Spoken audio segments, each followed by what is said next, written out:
ជំរាបសួរពុកម៉ែបងប្អូនទាំងអស់គ្នាស្វាគមន៍មកកាន់ដំរីឆ្នោតចឹងមុននឹងចូលដល់ដំរីឆ្នោតសូមពុកម៉ែបងប្អូនជួយចុច Like Subscribe និងសញ្ញារូបកណ្ដឹងដើម្បីជាការលើកទឹកចិត្ត Admin ហើយក៏ងាយស្រួលដល់ពុកម៉ែបងប្អូនទាំងអស់គ្នាតាមដានដំរីឆ្នោតផ្សេងទៀតបានចាចឹងកុំឲ្យខកខានពេលវេលាយូរយើងងាកមកមើលដំរីឆ្នោតយើងតែម្ដងចឹងសម្រាប់ដំរីឆ្នោតថ្ងៃនេះថ្ងៃទី26ខែ9ឆ្នាំ2025ដំរីឆ្នោត2លេខមាន4គ្រាប់គឺយើងមានលេខ84 17 90និង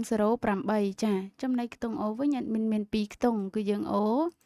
ខ្ទង់9និងអូខ្ទង់8ចាចំណែកលេខពិសេសមាន3គ្រាប់សិតសឹងជាលេខល្អពុកម៉ែបងប្អូនស្រឡាញ់អាចធ្វើការផ្សងសំណាងបានចាគឺយើងមានលេខ282គុណ426គុណ108គុណចាអញ្ចឹងថ្ងៃនេះមានដំរីតែប៉ុណ្្នឹងទេសម្រាប់ពុកម៉ែបងប្អូនហើយក៏ជូនពរពុកម៉ែបងប្អូនយកដំរីពីខាងទៅផ្សងសំណាងហើយសូមឲ្យសំណាងល្អហេងចូលទាំងលេខតូចចូលទាំងលេខធំចាអញ្ចឹងអរគុណច្រើនពុកម៉ែបងប្អូនដែលតាមដាន Channel